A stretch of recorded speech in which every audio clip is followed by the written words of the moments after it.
Welcome to physics class. So 87th questions.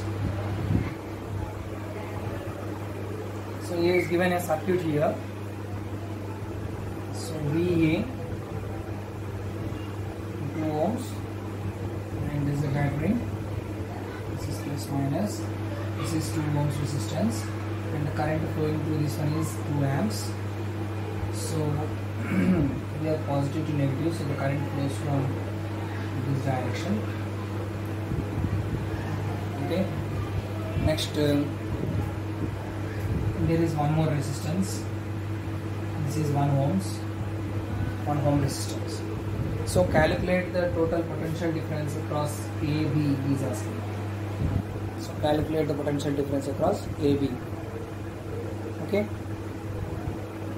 So first of all, we also know that V is equal to IR. V is equal to IR means what? V is equal to IR means Ohm's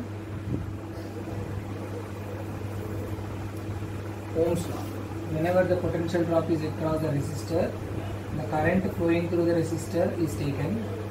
Here the current flowing through the resistor is 2 amps. So this is I and this is R1 and this is the potential difference V. This is given as how many volts? It is given as 3 volts. It is given as 3 volts. And this resistor also, these are 2 resistors are in series. So here also how much current will flow through this one is 2 amps only. Same current will be flowing. Okay. So as the current direction is in the so we have to calculate the total voltage now. So the total voltage is given as total potential difference across AB is given as VAB. VAB that is equal to VB minus VA, that is nothing but 2 into 2 IR, no? So IR1 plus V plus this you take as R2. IR2 we have to add. So this is equal to 2 into 2 plus 3 plus 2. 4 plus 2, 7, 7 plus 2, 9 volts.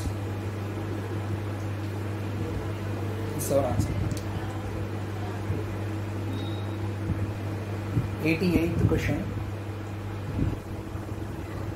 So what is the circuit given here? The voltage and the resistance.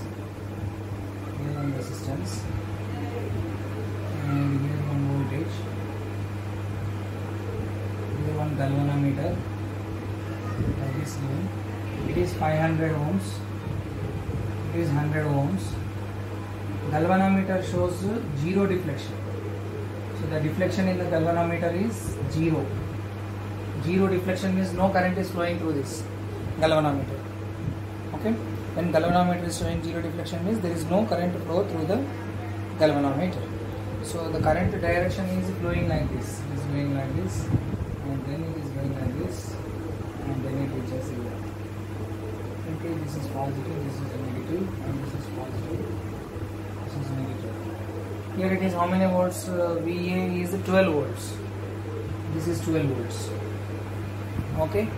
Next we have to find the VB. So VB we have to find. This is VA. Okay. So like that we have to find VA and here you see here positive 12 and here it is negative. So current will flow like this and here the current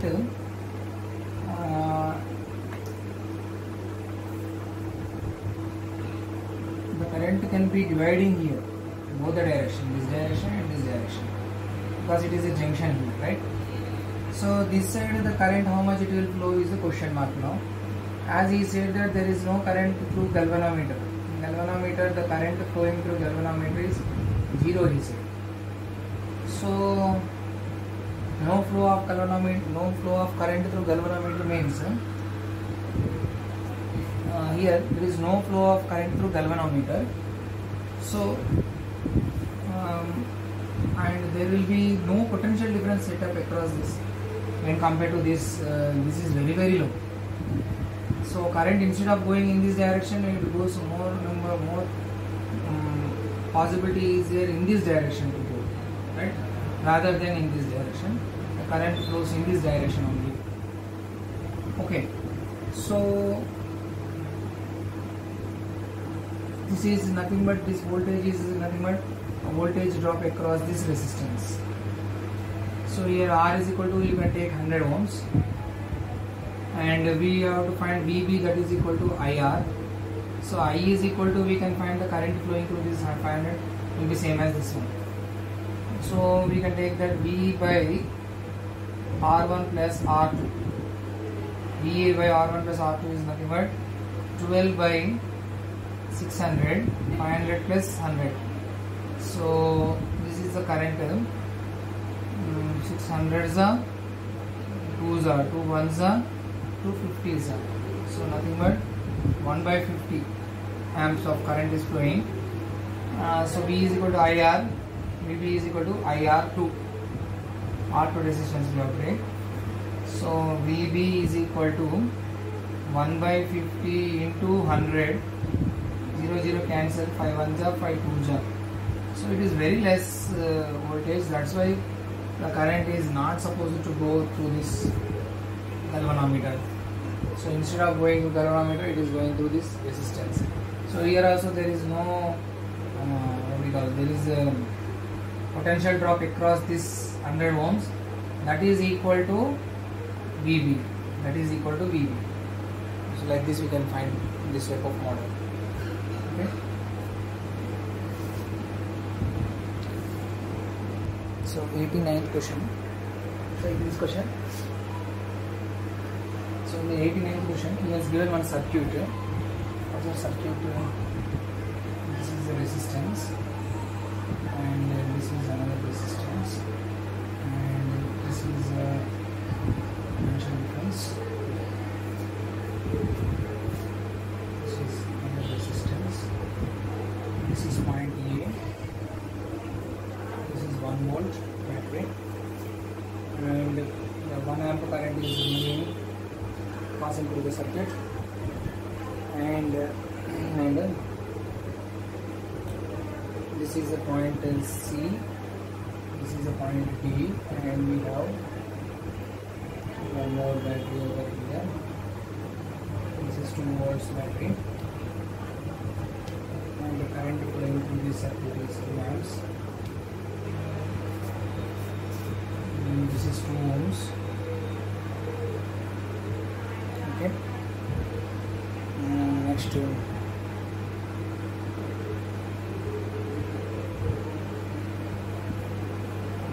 has given that this is the B point, this is a resistor, here the current is 2 amps, 2 amps current is flowing, and here also 2 amps current is flowing. So here he is asking what is the potential at VB.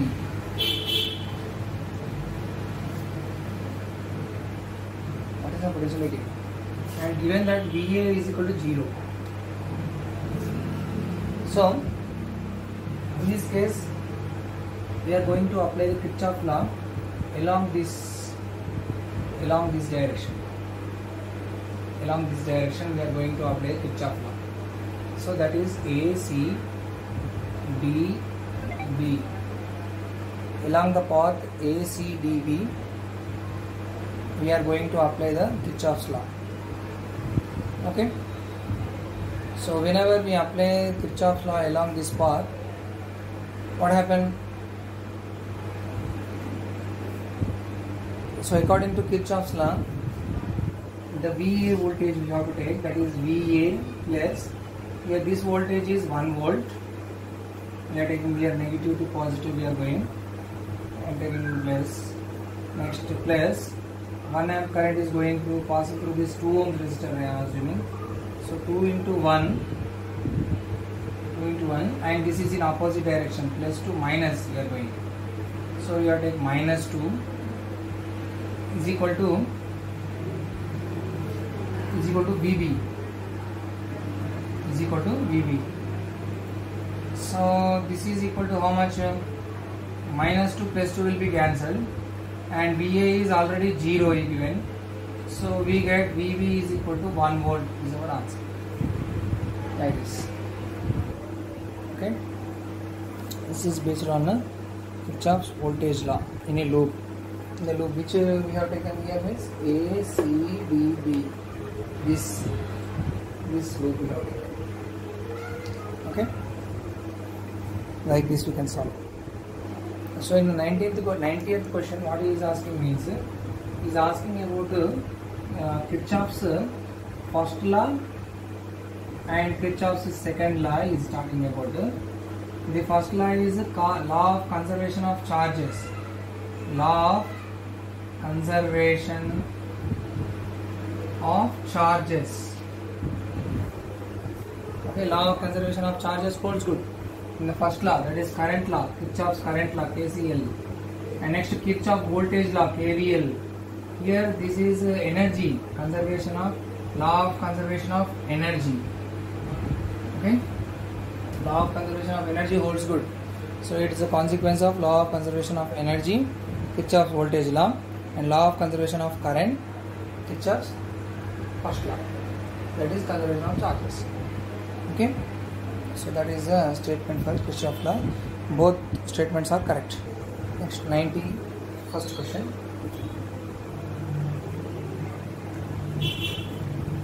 Given circuit.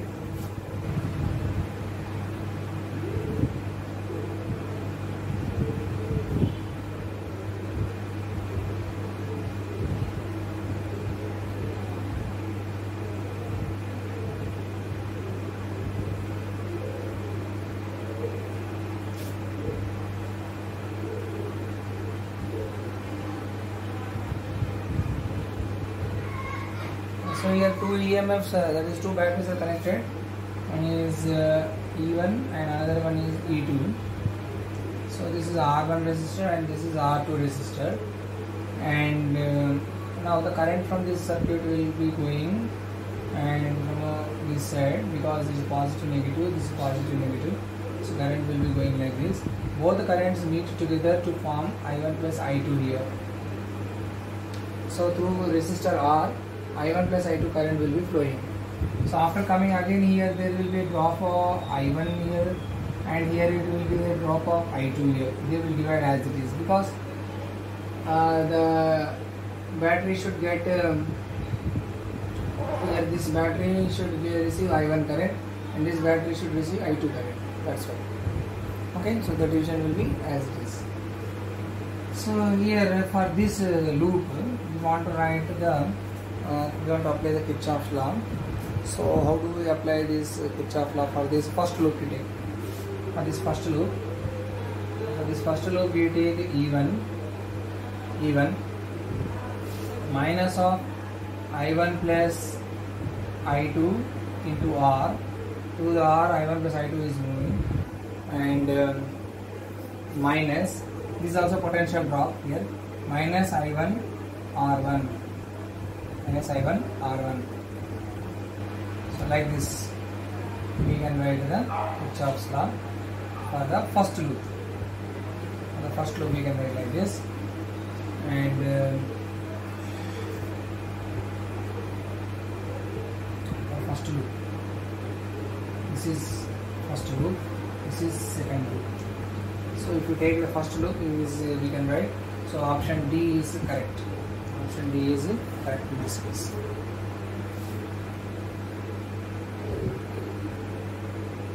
So here 92 question. Once again he is asking, Kirchhoff's law is nothing but Kirchhoff's current law, KCL, Kirchhoff's current law. It is based on conservation of charges. Conservation of charges. And Kirchhoff's voltage law, this is based on conservation of energy. Conservation of energy. Okay. So option C is the correct answer in this 92 one. So 93rd question. 93rd question is also saying that Kirchhoff's current law is nothing but summation I is equal to 0. The algebraic sum of potentials along with the directions to aligning current at a junction 0. This is based on conservation of charge. Conservation of charge. Okay, same question. So in the 94th question is given P, Q, R, S resistances are given individually. P, Q, R, S. P is 10 ohms and Q is 30 ohms, R is 30 ohms and S is 90 ohms. Like this, 4 resistors are connected in a Wheatstone bridge.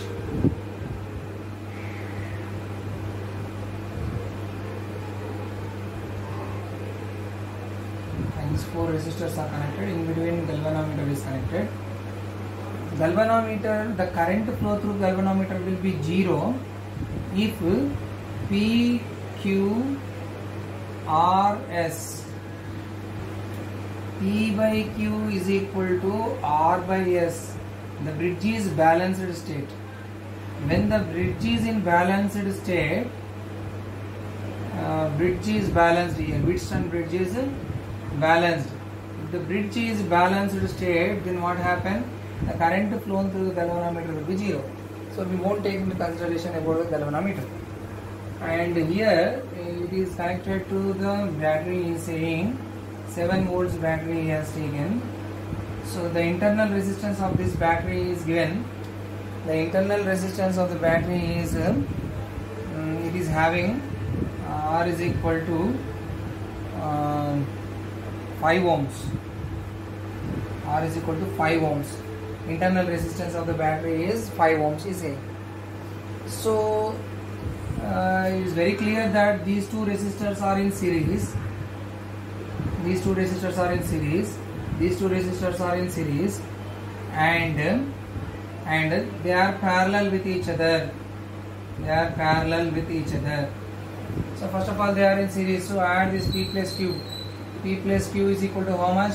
10 plus 30, that is equal to 40. So which is balanced or not, you have checked, right? How? That is 10 by 30 is equal to 30 by 90. All are equal to 1 by 3, right? So bridge is balanced state. Bridge is a perfectly balanced state. So here P plus Q is equal to 40 ohms and R plus S is equal to 120 ohms. So these two are parallel to each other. Now R equivalent is equal to 5 plus 5 ohms is in series with this one. So 40 into 120 by 40 plus 120. So that is equal to 5 plus so 4800 by 160. So 0 0 cancel. 16 ones are 16 threes are 30s are. So 35 is our resistance, equivalent resistance. So what we want the current flowing through, current drawn by this bridge. What is the current drawn by this bridge? How much? How much current is flowing through the bridge he is asking. So how much current is flowing means I is equal to V by R. So 7 by 35. 7 ones are 7 5s are, that is equal to 0.2 amps. 0.2 amps the current is flowing through the bridge. Okay, whatever the current flowing through the bridge is 0.2 amps. Okay. 95th question. So in this question what is saying, there is a bridge again, Wheatstone bridge. In this Wheatstone bridge, what is happening? He has connected 3 resistors of 2 ohms each. that is P, Q, R, S. R is 2 ohms only, P is 2 ohms only, Q is 2 ohms only, but we don't know S, but parallel to S 6 ohms is connected. Parallel to S 6 ohms is connected. So now we have to find what we have to find. S value we have to find. First of all, S resistance is parallel with this, so we have to find the equivalent of S and 6. Okay, in the place of X, what is there we have to find. So we are assuming this parallel combination of S and 6 is, I am assuming it as X. Now, according to balanced condition, P by Q is equal to R by X. When the Wheatstone bridge is said to be balanced, when P by Q is equal to R by S, then the Wheatstone bridge is said to be balanced position. Okay. So whenever the battery is connected between these two terminals only, here in this between, okay, sometimes the battery will be connected like this also. Then when the bridge is said to be balanced, we have to say, and here suppose between instead of this is PQ, this is RS, instead between R and P and Q and P, here instead of connecting battery, we are connecting the battery here. Suppose we are connecting the battery here. Then if I connect the battery over here between these 2 points, now what is the condition for the bridge is balanced? Now what is the condition for the bridge is balanced? We can write P by R is equal to Q by S. This is the condition for the bridge is balanced. Okay. So always we have to take the what we call adjacent resistors which are in series only. You should not take the resistors which are in parallel. These two are parallel here. Don't take these two. You have to take these two which are in series. So here also which are in series. These are in series. Same current is flowing through this. Okay. And again same current is flowing through this. So be careful while taking the bridge is balanced condition. The equation for bridge is balanced, you should be very careful about that one. Okay. So how to write the bridge is said to be balanced means that should be very clear for you. So here now you take P by Q means what is given, P by Q 2 by 2. So this implies 2 by 2 is equal to 2 by X. So 2 and 2 get cancelled. If you cross multiply, we get X is equal to 2. We get X is equal to 2, like this we get. Okay. So what is X here? I said X is the equivalent resistance of S and Q, S and 6 I said. Okay. So equivalent should be 2. So S and 6 are in parallel condition. So 6 into S by 6 plus S must be equal to 2. 6 into S by 6 plus S must be equal to 2. Now you cross multiply this one to this side. What you will get? 6S is equal to 12 plus 2S. Now take this 2S to this side, it become minus. So 6 minus 2 is 4. 4S is equal to 12. This implies S is equal to 12 by 4, that is equal to 3 ohms. S is equal to 3 ohms is the right answer. You cross multiply this 4 to this side, 12 by 4. So 4 ones are 4 3s are, so S is equal to 3 ohms. Like this you will get. Okay. So you are assuming the parallel combination of S and 6 is X. So we have substituted in the bridge balanced state. We got the answer like this. Okay.